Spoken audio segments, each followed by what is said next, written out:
I wanna be the greatest. Everybody on the fake shit. I look around and feel like everybody is the fakest. I make this every day and I'm impatient, hoping one day I blow up from the base. Welcome back to another episode of Lone Star College Football. We're going to talk about this quarterback situation that the Longhorns have. Quinn Ewers, Malik Murphy, Arch Manning. As of right now, that's kind of the order I would expect the depth chart to look. I know we're way away from getting depth charts, but the topic is always, everybody's always talking about it. Is Arch Manning going to step in and play? He's an early enrollee, but Malik Murphy's been on campus for a whole year as a backup. He's making strides. Coach Sark said he was making strides. He would have played last year if he hadn't had a minor injury. And then Quinn Ewers obviously didn't have the season that we all wanted him to have. Is he going to take a step forward and do better? There's a ton of questions, right? We'll just start with Quinn. Last season, he had 2,177 yards, 58% completion, 15 touchdowns, 6 interceptions. It is important to note he missed, 3.5 games or something like that. So 15 touchdowns is kind of low, but he did miss, 3-ish games, maybe 2. He might have missed 2.5, maybe like 2 3/4. I don't remember. So theoretically, that number probably could have been over 20. Interception-wise, he had 6. He threw 3 of those against Oklahoma State. So not that you can take him away, but 3 in one game and only 3 in the other games he played. But at the same time, he missed 3-ish games. He could have threw some in there. You never know. His stats aren't amazing. They're not terrible. The completion percentage is garbage, but a lot of that's not his fault, right? Xavier Worthy had some catching issues. Casey Kane had some catching issues. Coach Sark kind of put Quinn in a bad situation against Oklahoma State where they made him throw the ball 49 times. He only completed 19 of those.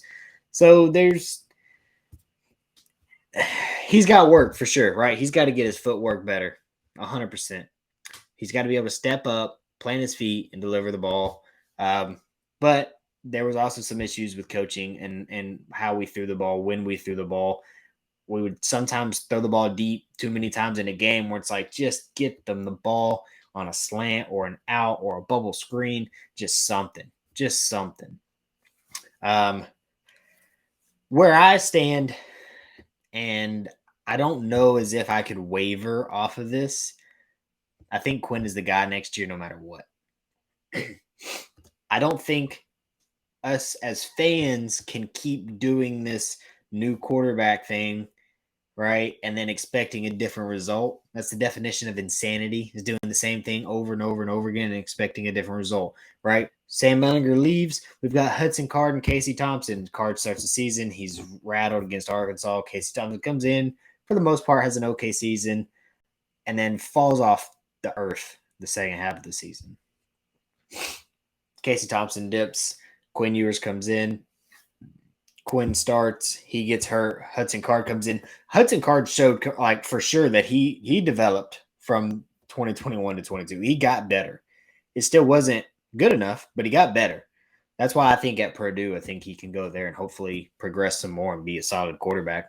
But if we go into this season and we honestly have that mindset, now Coach Sark said there was going to be competition at quarterback. He said it. I don't know if that's true, if that's just his way of getting Malik Murphy to stick around. I don't know. But if we say we've just had 2 years where we don't have a solid, for sure guy going into the season, and it didn't really work out neither one of those years, and now we're going into year 3 trying to do the same thing, it just feels like we just need to say, Quinn, you're our guy. Now put in the work, get better, and let's go play some football. I think that's what needs to happen. But Arch Manning is an interesting guy, right?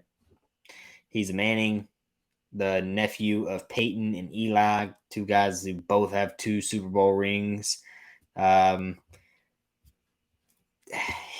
buzz around this guy is got to be, I can play. And he seems to have the intangibles. There's a lot of people who are concerned. He came from a private school in Louisiana.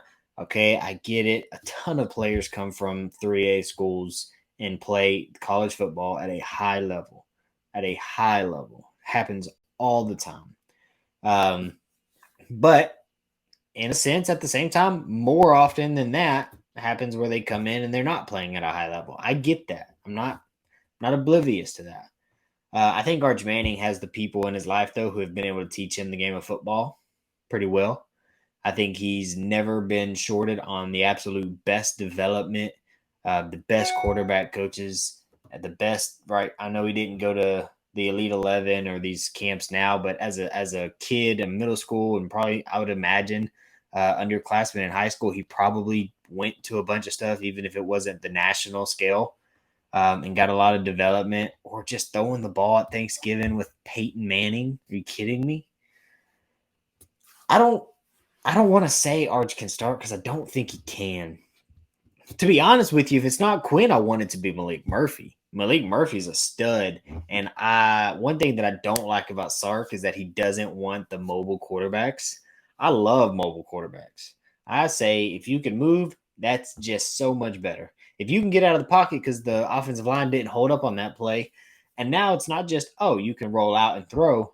You can roll out and throw, or you could just take off, go get that first down. And Malik Murphy's a big guy, and obviously go out of bounds, slide, don't take unnecessary hits. But he's a big dude, and he can take hits and be okay.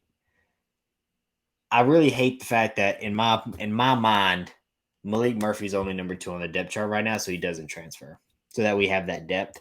I think going into the season, it'll be Quinn, Arch, Malik. Now, everything's subject to change. If Arch Manning is not practicing well, I don't think Sark's the kind of guy that's going to move him up just because he's a Manning. He seems to be a coach who's going to play his best players. And I appreciate that about him because Tom Herman was not that guy.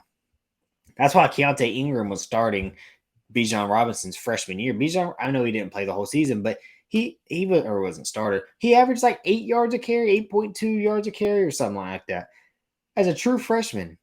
And I get it. That's on a limited snap count or whatever. Let's see if I can find it. He carried the ball 86 times for 703 yards, 8.2 yards per carry, with 15 receptions and 196 yards and 2 more touchdowns through the air. The dude's a stud, and you kept him out. You didn't let him play as much as he should have. I know he got scorpioned against and this is not what the video is about. Point being, Tom Herman was going to play his upperclassmen because they earned it by being on campus. Coach Sark is going to play the guys who earn it at practice, in the games. Are you doing what you're supposed to do? Are you where you're supposed to be? Are you making your plays? Are you getting the blocks you're supposed to get? And I appreciate that from Sark. Really, we need our quarterback to step it up. Now, don't get me wrong. If Arch Manning goes out there and he is the best guy, then I think he should play.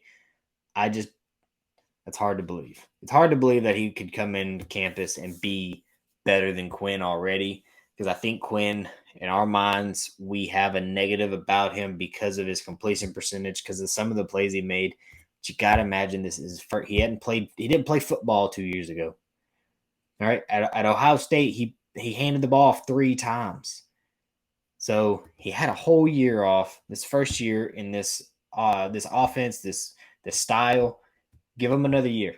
We can't quit on him yet. We've got to let him develop. I think he will. Coach Sark is known for being a quarterback guy. Yes, the last Hudson Card made. That's the thing, though. Hudson Card did improve from year 1 of Sark to 2. If Quinn Ewers does the same thing, because Quinn Ewers year 1 is better than Hudson Card was year 1. Right now, I don't have the stats side by side, but just watching the game as it progressed, I would take what Quinn did over what Hudson Card did against Arkansas. Now, once again, you got to get in your mind, the worst game Quinn played was because Coach Sark made him throw the ball 49 times on a field that's facing, facing northeast or north and south, which means the wind was blowing south. I don't know what the directions were, but it was crazy windy. It was in Oklahoma State. The wind is whirling in the stadium. You can watch the ball move. You made him throw the ball 49 times in that game. You didn't give him a fair shot of actually winning, and we only lost by 7. Right? We're talking about a game. Let me pull it up. We're talking about a game where Bijan Robinson had 140 yards on 24 carries. Why did he only get 24 carries if he's getting 5.8 yards per carry? Bijan Robinson, Bijan Robinson should have been close. He should have had 40 carries in that game. And I know that's a lot to ask for. But at the same, Roschon Johnson had 5 for 73. Okay, so don't give Bijan 40. Give him 6 more carries. Give him 30 and give Roschon 12 more. That's fine by me. But to ask Quinn to throw the ball 49 times in that game is insane. That is absolutely insane. So that's the quarterback situation as of right now. We'll have more going on about this as like spring ball. Spring ball is about to get started, and we're going to get a lot on that. I can't wait for the spring game. I would be amazed if Arch Manning doesn't. Usually you don't see the third string that much. I'd be amazed if Arch Manning doesn't get out there and throw the ball. With that being said, let's talk about some giveaways we have going on. We have right here, we've got a $50 giveaway at 500 subs. We're currently at 465. So make sure y'all are subscribing to get entered to win that. And then if that doesn't do it for you, okay, that's fine. $50 ain't good enough. If we can reach 1,000 by September 1st, we're going to do a ticket giveaway. For sure, 1, maybe 2 tickets. You don't have to be a Texas or a Baylor fan to be entered. You just have to subscribe. And then when we get closer to that number, we'll start putting out stuff about how we can contact y'all and all that good stuff. I hate to say it. If you're an Oklahoma fan, I don't know why you'd be watching this video, but if you are and you subscribe, you're entered to win. I'd hate to buy a ticket to an Oklahoma game for y'all, but I'll do it. We'll do it. With that also being said, lastly, y'all need to save money, right? It's 2023. The economy's crap, and eggs are expensive. Gas is expensive. Give Casey Crutcher a call at Rollo Insurance at 903-948-5195. He might be able to save you some money on your home, auto, life, health, and business commercial insurance. He saved me and my family $40 a month. That's date night. It's half a tank of gas, unfortunately. It's investing. You can take that money, $40 a month for the next 9 months, set it aside, and then you can go to a couple games next year if you wanted to. You don't even need us anymore at that point. You should still enter to win the free tickets, but you could go get you a nice Airbnb, spend the weekend in Austin, and check out a game. Honestly, if you save the $40 a month, you'd probably be able to get tickets to the Red River rivalry game. That would be dope. With that being said, appreciate y'all rocking with us, and until next time. Welcome.